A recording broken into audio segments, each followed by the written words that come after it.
Nossas boas-vindas a você conectado nesse momento ao vivo aqui. Nós vamos mais uma vez orar ao Criador do céu, da terra, pela sua direção em mais esse estudo.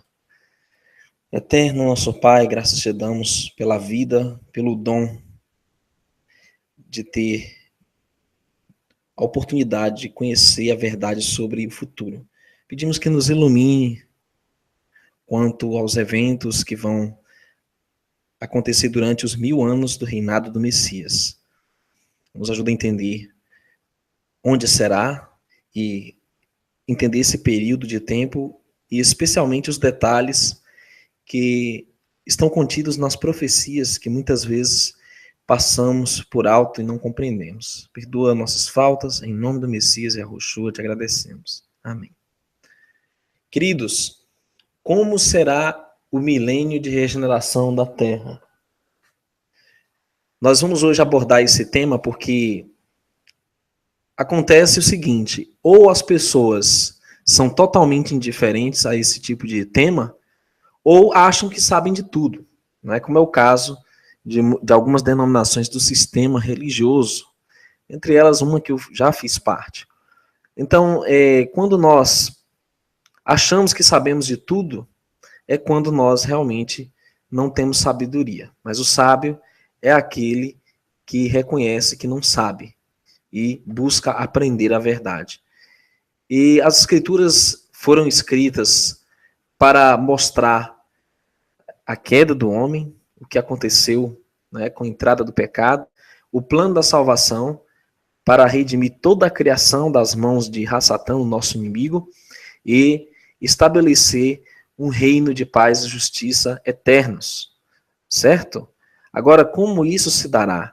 Que detalhes estão envolvidos neste reino milenar do Messias? Então vamos lá a mais um estudo fascinante dentro das profecias. Nós começamos com Mateus 25, 31, narrando a vinda do Messias. Diz que quando o Filho do Homem vier em sua glória e todos os santos anjos com ele, então se assentará no trono da sua glória. Como falei, são os detalhes que devem cativar nossa atenção. Estão as entrelinhas, os mistérios que envolvem o plano da salvação, onde será e quem envolverá, não é, durante esse período milenar que se inicia com a vinda do Messias e com o assentamento dele no trono de sua glória. Bom, quando nós falamos de trono, nós falamos de governo.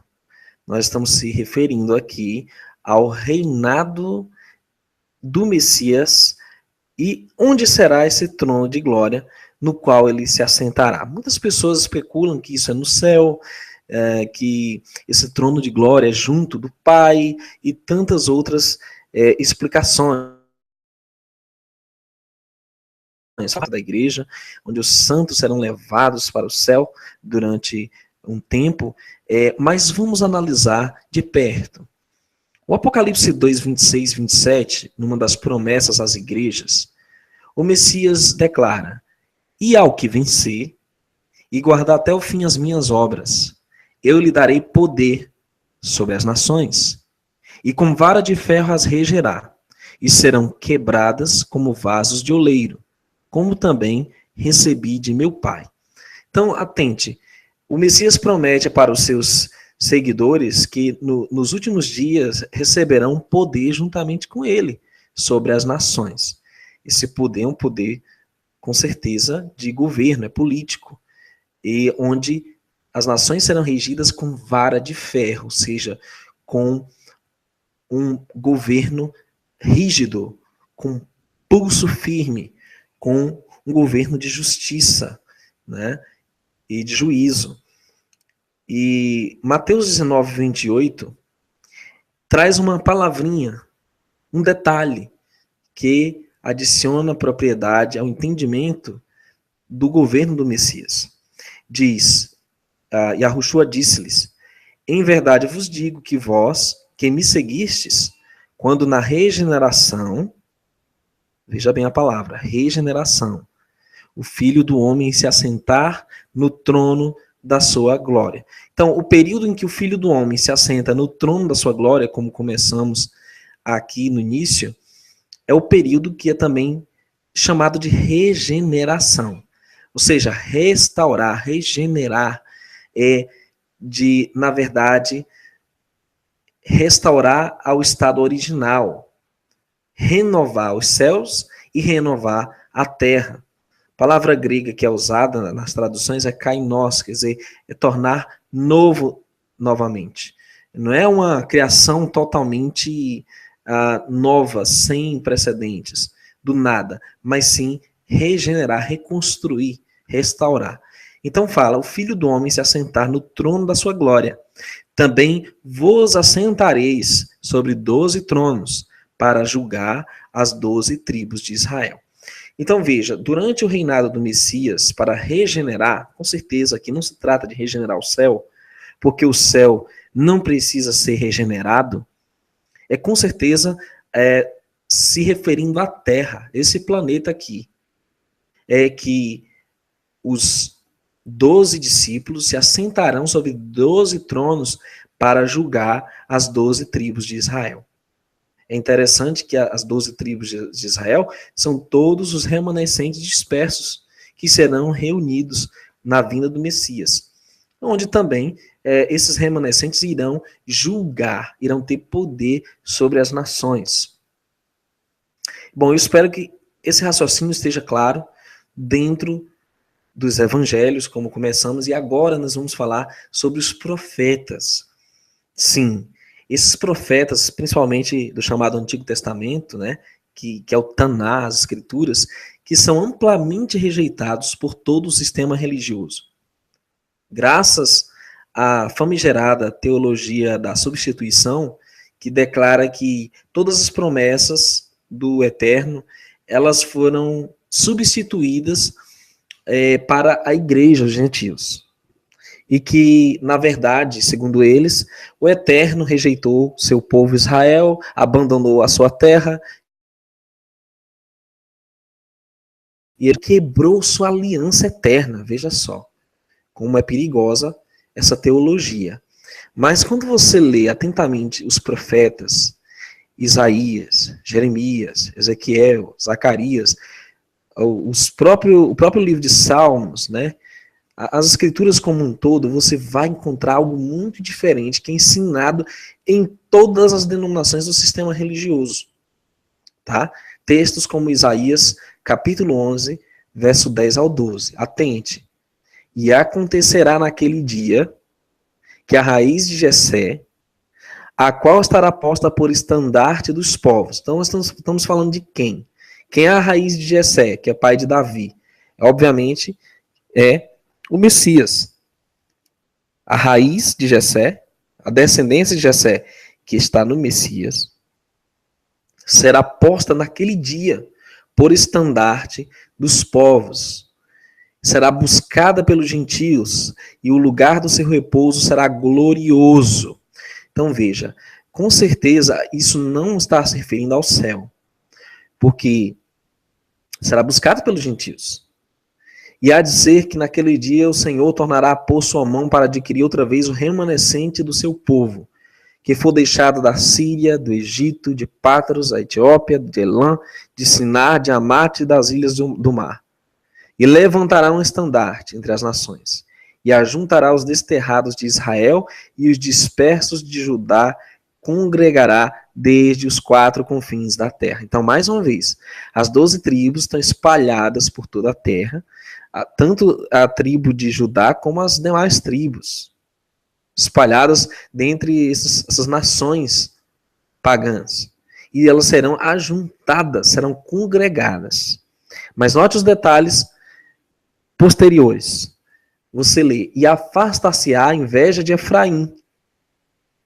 Quando você lê as escrituras, a casa de Israel, ela é formada por dois povos.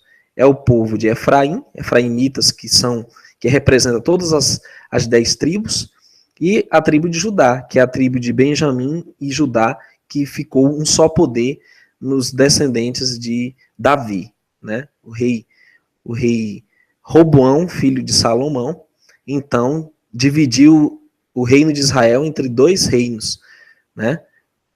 E ficou o reino do sul, né? O reino do norte, e aí você tem dois reinos dividindo o povo do Eterno, casa de Israel. E aí diz, e nesse tempo, a inveja de Efraim será afastada, e os adversários de Judá serão desarraigados.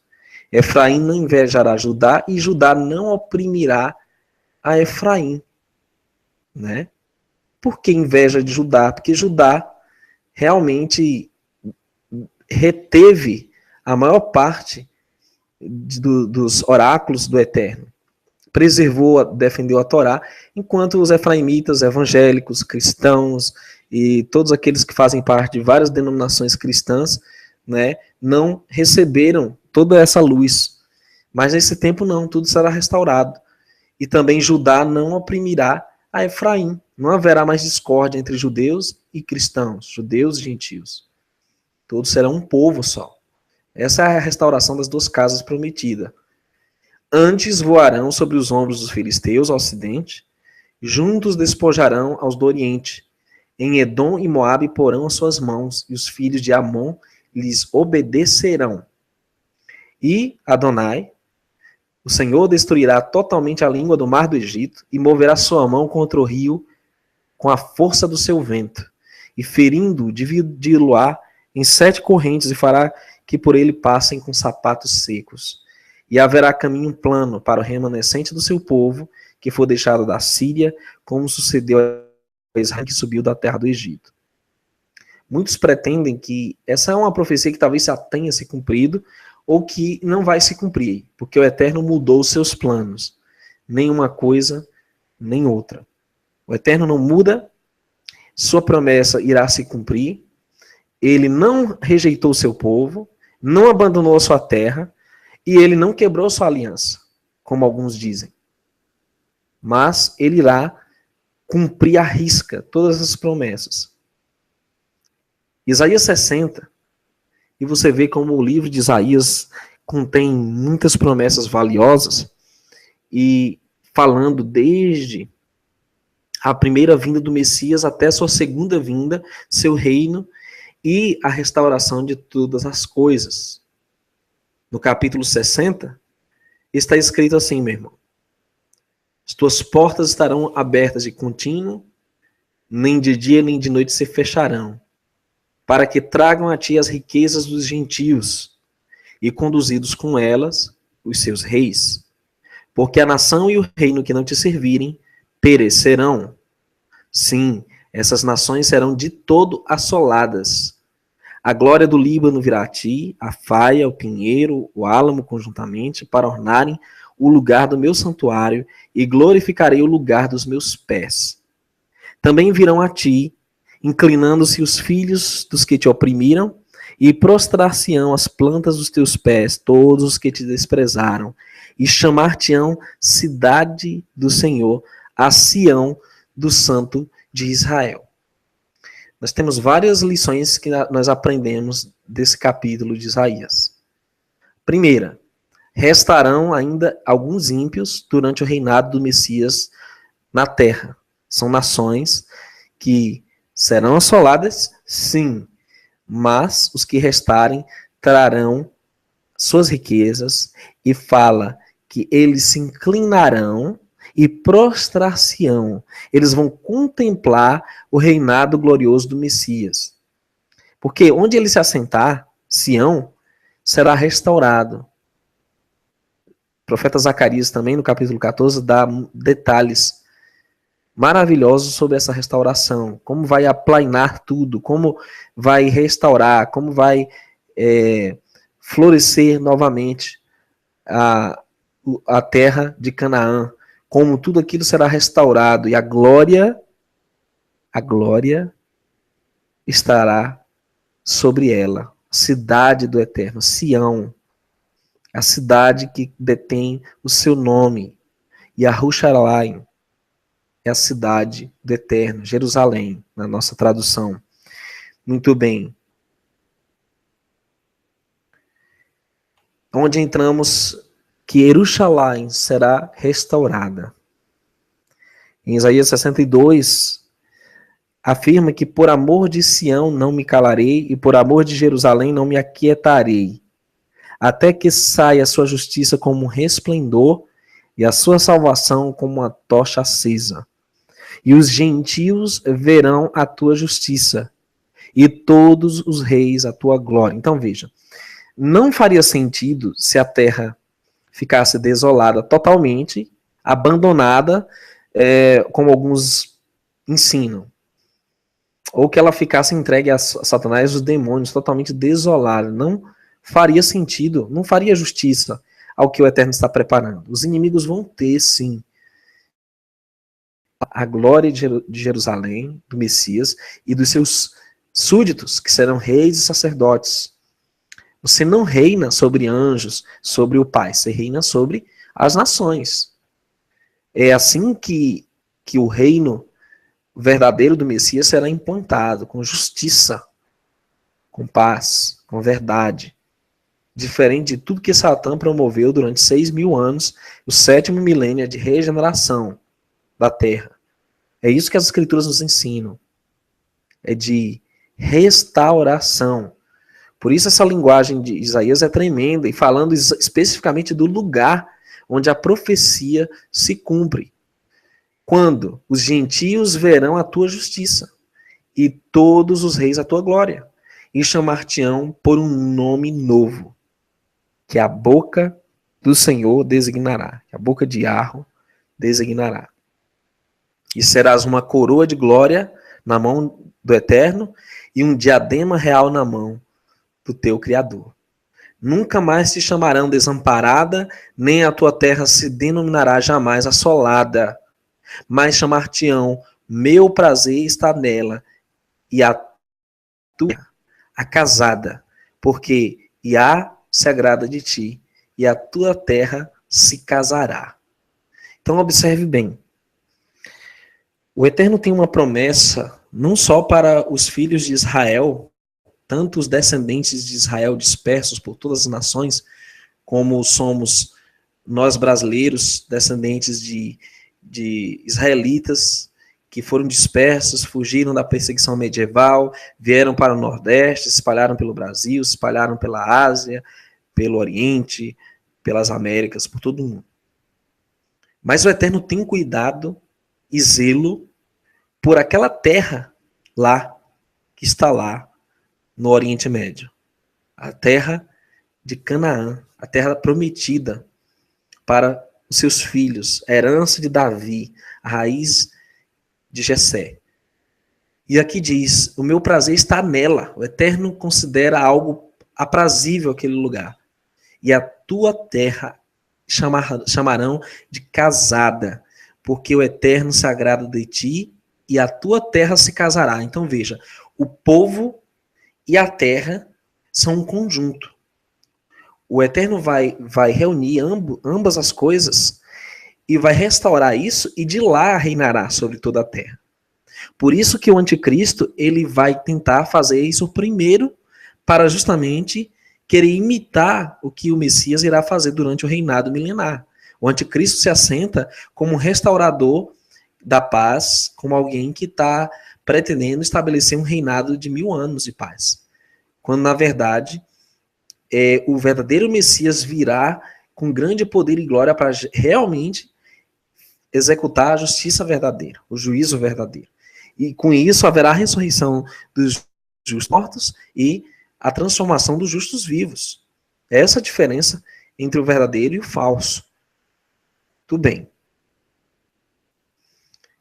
Isaías 65 tem uma descrição que poucos religiosos, ou quase nenhum, conseguem entender, porque não entendem em que contexto, em que lugar, e quem envolverá o reinado milenar do Messias. Isaías 65 diz: não haverá mais nela criança de poucos dias, nem velho que não cumpra os seus dias, porque o menino morrerá de 100 anos, porém o pecador de 100 anos será amaldiçoado. Bom, se nós formos dizer que isso aqui é no céu, né, durante os 1000 anos no céu, como conciliar a existência de pecadores no céu? Não faz sentido. Agora, isso faz todo sentido se nós entendermos que durante o milênio, o reino milenar do Messias, ainda haverão nações sobre a terra. Os redimidos são os pecadores, são os ímpios, que não vão fazer parte do reinado do Messias, eles vão ser súditos, juntamente com as outras nações. Por isso que o menino morrerá de 100 anos e o pecador de 100 anos será amaldiçoado. Por quê? Porque as condições da terra estão mudando. O Messias começou o processo de regeneração da terra, onde Satanás estará preso em outra dimensão que não é essa terra, é o abismo, as profundezas, onde ele não estará aqui para tentar as nações, não haverá um reinado do príncipe deste mundo, mas na verdade o reinado será do Messias, por isso que as condições melhoraram. E é onde nós vemos detalhes que exatamente se cumprem antes mesmo que a santa cidade, a nova Jerusalém celestial, desça. Por quê? Porque eles edificarão casas e as habitarão, plantarão vinhas e comerão seu fruto, não edificarão para que outros habitem, não plantarão para que outros comam, porque os dias do meu povo serão como os dias da árvore, ou seja, milenar, né? 1000 anos, e os meus eleitos gozarão das obras das suas mãos. Sabe aqueles textos que você lia nos profetas, no Antigo Testamento, e não entendia nada?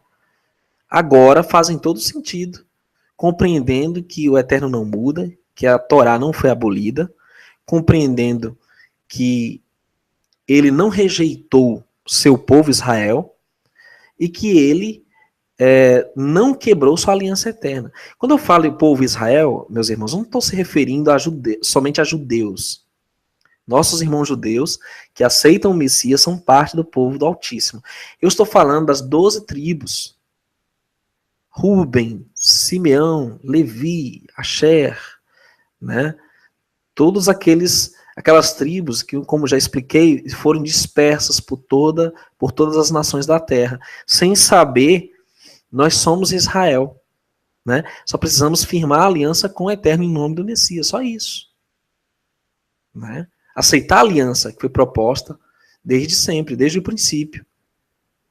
E aí continua explicando: não trabalharão debalde, nem terão filhos para perturbação, porque são a posteridade bendita do Eterno, e seus descendentes estarão com eles. Aí veja que interessante, durante os 1000 anos os santos não vão se reproduzir.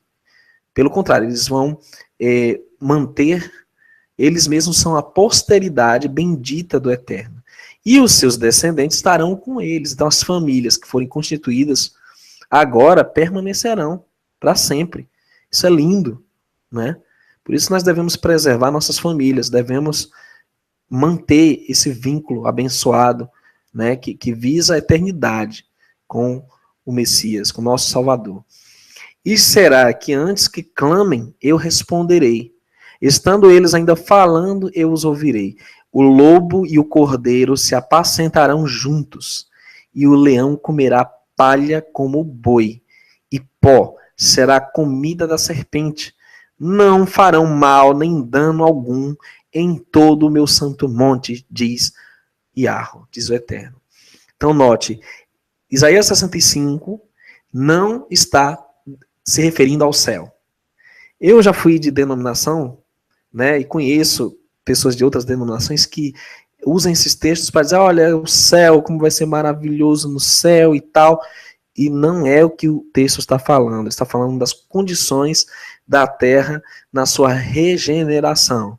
E está muito claro, porque do verso 20 a 25 fala de pecador, que vai haver, fala de menino que morrerá de 100 anos, fala que não haverá criança de poucos dias, nem velho que não cumpra os seus dias, fala que vai haver serpente, porque ela vai haver, só que ela vai comer pó.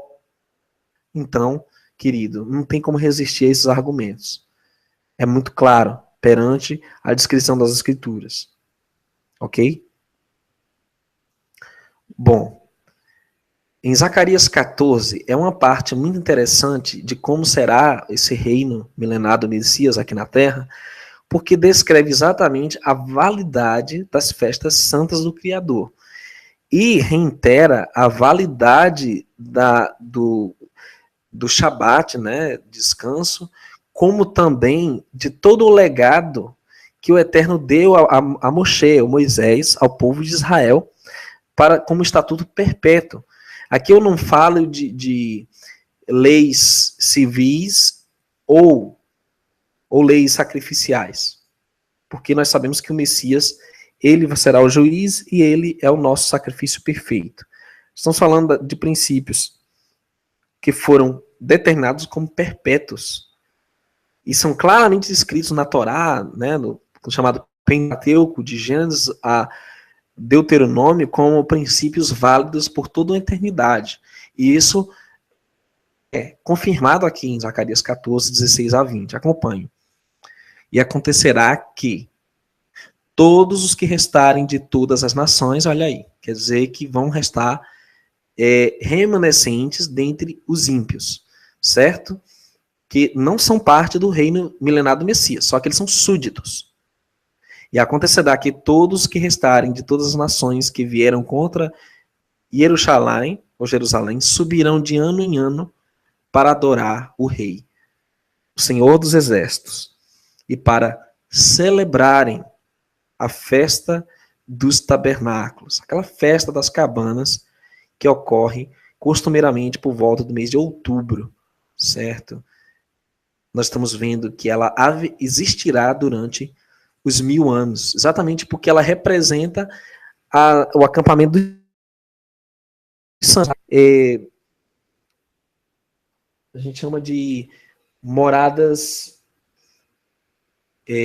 provisórias em que os santos irão habitar antes que a nova Jerusalém celestial desça do céu, que só ocorrerá no fim dos 1000 anos, conforme Apocalipse 20, verso 7 em diante, perdão, Apocalipse 21, na verdade, escreve, verso 1 em diante.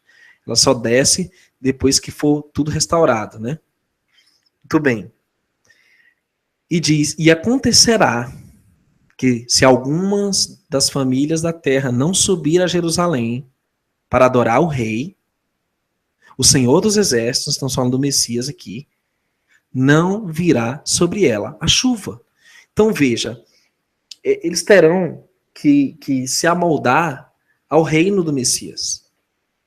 Como hoje todo mundo se amolda às festas pagãs, romanas, islâmicas, a todas essas festas satânicas que existem, né, no reinado se amoldar ao reino do Messias, terão que participar das festas. Senão, não vem a chuva. E se a família dos egípcios não subir, nem vier, não virá sobre ela a chuva. Virá sobre eles a praga com que o Senhor ferirá os gentios que não subirem a celebrar a festa dos tabernáculos. Este será o castigo do pecado dos egípcios e o castigo do pecado de todas as nações que não subirem a celebrar a festa dos tabernáculos. Naquele dia será gravado sobre as campainhas dos cavalos: santidade a Adonai, ao Eterno.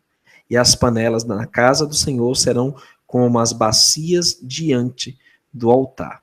Então, observe claramente que todas essas promessas que o Messias fez, que o Eterno fez ao seu povo, que não foram cumpridas plenamente na primeira vinda do Salvador, quando esteve aqui há quase 2000 anos atrás, elas vão se cumprir plenamente no seu reinado milenar.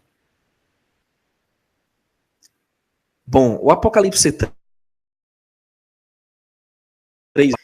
Irmão, todas essas promessas elas foram anuladas, porque foram substituídas pelo Israel moderno, e tudo isso foi mudado para uma outra realidade. Todos os profetas, inclusive João no Apocalipse, reitera o que os profetas antigos falavam. O Apocalipse, na verdade, o livro de Guiliana, que quer dizer simplesmente revelação, ele simplesmente reitera e é uma transcrição dos profetas antigos. Uma grande parte das citações do livro de Apocalipse são retiradas dos profetas antigos da Bíblia. São citações dos Salmos, de Isaías, de Jeremias, de Ezequiel. Se você for um pesquisador aprofundado das Escrituras, você vai descobrir isso. Basta pegar uma concordância e pesquisar os termos e os textos que são usados, ou uma concordância online, né, que tem muitos programas online de estudo da Bíblia, e você vai descobrir que são citações dos profetas antigos. E por isso que o Messias reitera isso com a sua própria boca. Quando ele diz, por exemplo, em Apocalipse 3:9, ele diz: eis que eu farei aos da sinagoga de Satanás, aos que se dizem judeus, ou seja, povo de Yahudins, e não são, mas mentem. Eis que eu farei que venham e adorem prostrados aos teus pés e saibam que eu te amo. É uma das promessas mais lindas dadas no Apocalipse, e essa promessa foi feita à igreja de Filadélfia. Ela só se cumpre na íntegra durante os 1000 anos. Veja que lindo. Quando o Messias vai comprovar diante de todas as nações que seus fiéis filhos, que obedecem seus mandamentos, que mantêm o testemunho de Yahushua, mantêm o seu dom profético que está contido nos profetas, né? Portanto, eles têm a lei e os profetas. Eles vão ser reconhecidos perante o mundo. Eles saberão que eu te amo, Yahushua diz. E eu farei que eles venham e adorem prostrados a teus pés. Quer dizer, é uma coisa espantosa essa promessa. Ela se cumpre durante o reino milenar dos Messias sobre os ímpios que restarem sobre a terra. Zacarias 8, 20 a 23 tem uma citação tremenda falando sobre o remanescente que vem do legado hebraico. Veja, o remanescente ele não vem do legado católico, não vem sequer do legado protestante evangélico, ele não vem sequer mantendo a doutrina tradicional adventista, Testemunha de Jeová, Mórmon, nenhuma dessas religiões. O remanescente, ele mantém as raízes hebraicas da fé. Ele vem desse povo e dos oráculos que esse povo recebeu do Altíssimo, desde Moisés, desde os profetas, até pela boca do próprio Messias, que confirma tudo isso.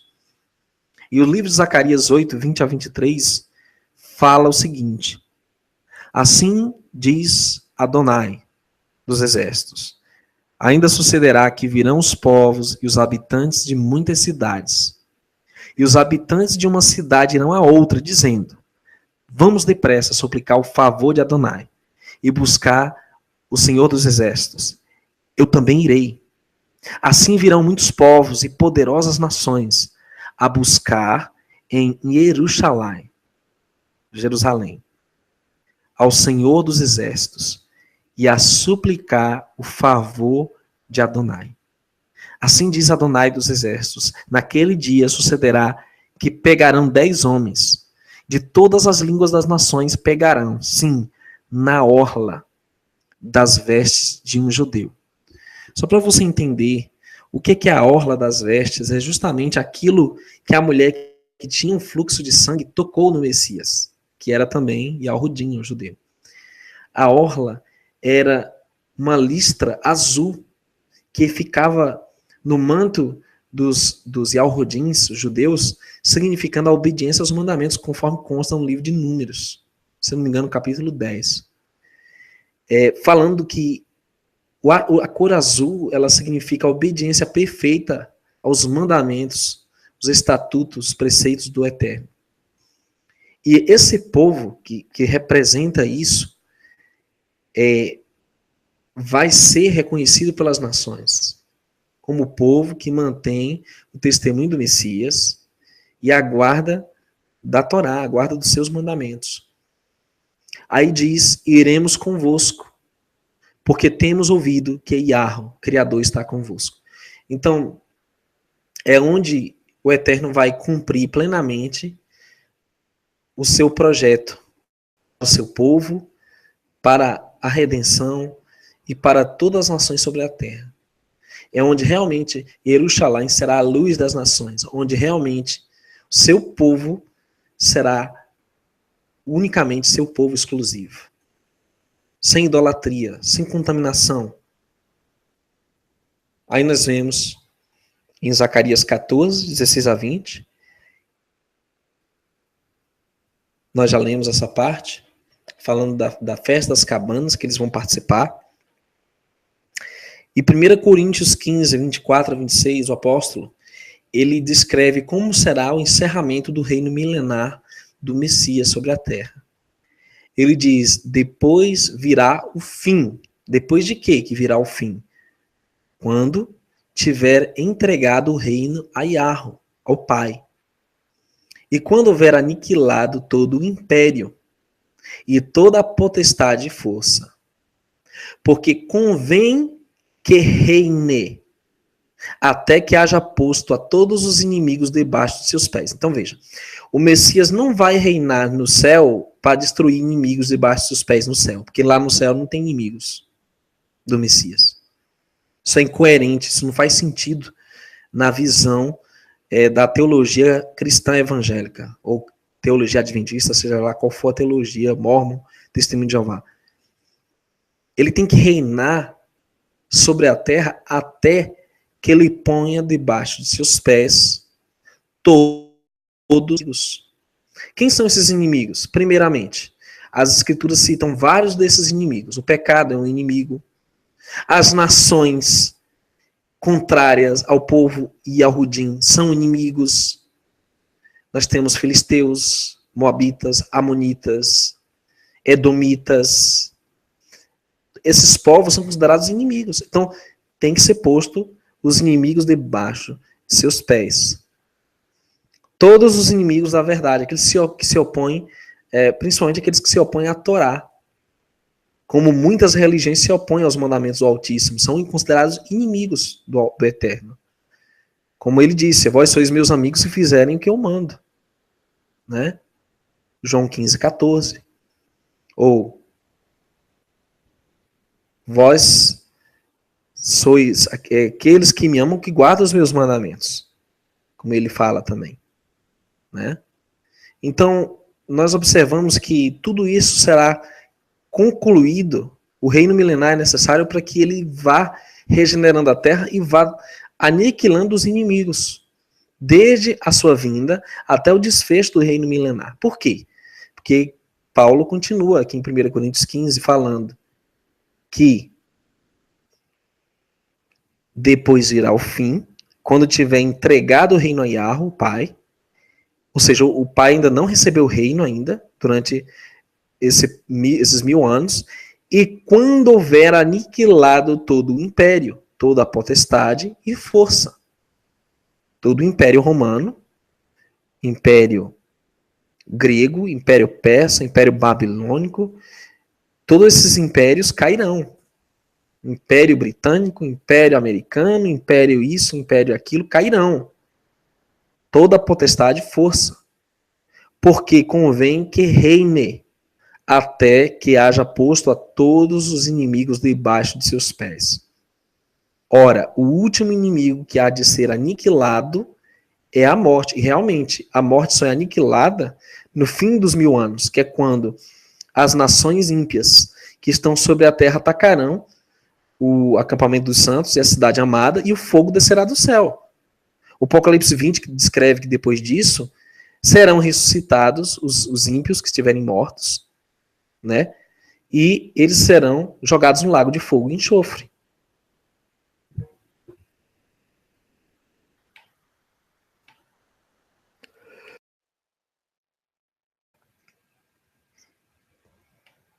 Muito bem.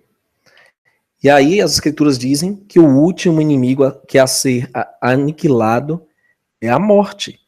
É exatamente quando a morte e o inferno são lançados no lago de fogo e enxofre. Meus queridos, essa é uma revelação tremenda da qual poucos têm entendimento na sua plenitude, né? Como nós mesmos temos aprendido, né? É um processo difícil para se descontaminar de toda uma teologia inventada por homens, fajuta, né? Que busca puxar a sardinha para o seu lado. Cada religião tenta se enquadrar dentro da perspectiva dessas profecias e tomar essas prerrogativas para si somente, né? Mas a teologia das escrituras, com a visão hebraica, né, da restauração das duas casas de Israel, que é uma teologia, na verdade, abrangente, ela inclui não só judeus como gentios dispersos, que abraçam a aliança com o Messias, é a mais coerente de todas. Ou seja, você não precisa participar de uma determinada religião, você precisa ter uma aliança com o Eterno de Israel, só isso.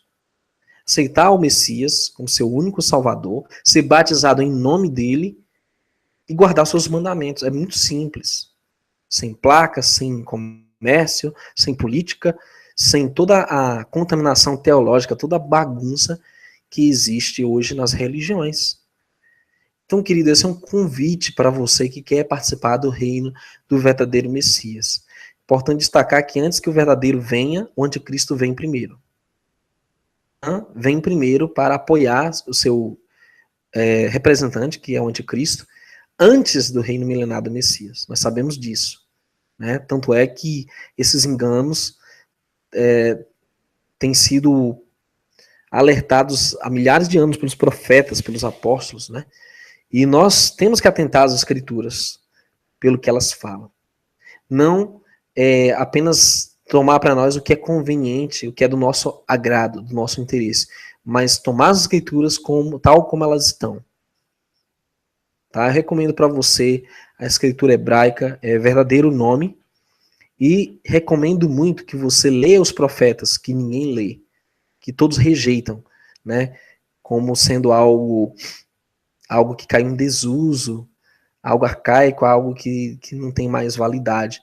O profeta Isaías, o profeta Jeremias, o profeta Ezequiel, certo? São profetas Zacarias, todos eles falam do reinado do Messias. Principalmente se você ler Jeremias 23, leia lá depois o capítulo inteiro, é uma coisa incrível, como ele descreve, né? O livro de Ezequiel está cheio de relatos sobre como vai se dar o reinado do Messias, como vai ser o Gog e Magog, o Armagedon, né, a batalha final. Eles descrevem tudo que de maneira nenhuma deixou de ser a promessa do Eterno, porque ele não muda, ok? Para você que está na região de São Paulo, aqui está uma oportunidade rica, valiosa. Estaremos em São Paulo no dia 18 de fevereiro de 2017, a partir das 9 da manhã, com um congresso, tá? E estaremos com você explanando mais sobre a verdade eterna do Criador, falando sobre as profecias, falando sobre a nova ordem mundial, falando sobre o movimento de restauração, né? E você pode participar gratuitamente desse congresso. Nós não teremos DVDs, nós simplesmente vamos abrir as portas para aqueles que queiram participar. Portanto, se você está em São Paulo, na capital, quem sabe no interior, mesmo de fora e queira participar, inscrições pelo zap do nosso coordenador do congresso lá em São Paulo, que é o professor Fábio Pires, pelo fone 11, que é o código, 983722463, tá? Nós já temos mais da metade já de inscritos, da capacidade total do auditório, e ainda restam aí algumas vagas para aqueles que quiserem assim participar, tá? Que o Eterno, Criador do Universo, te abençoe, sua casa, sua família, vai lá participar com a gente, tá? Será um prazer estar com os irmãos. Aqueles que queiram se batizar em nome do Messias, tirar o batismo trinitário, né, de vez, se desvencilhar de Babilônia e quiserem ser batizados em nome do Messias, nós estaremos também realizando essas imersões. Entre em contato com o professor Fábio Pires, que um dia posterior ao congresso, talvez, nós vamos estar realizando essas imersões em nome do Messias, tá? Que o Eterno te abençoe grandiosamente, continue acompanhando nossos vídeos, o canal Neemias Gomes, o canal Gemima Gomes, até nosso próximo Hangout.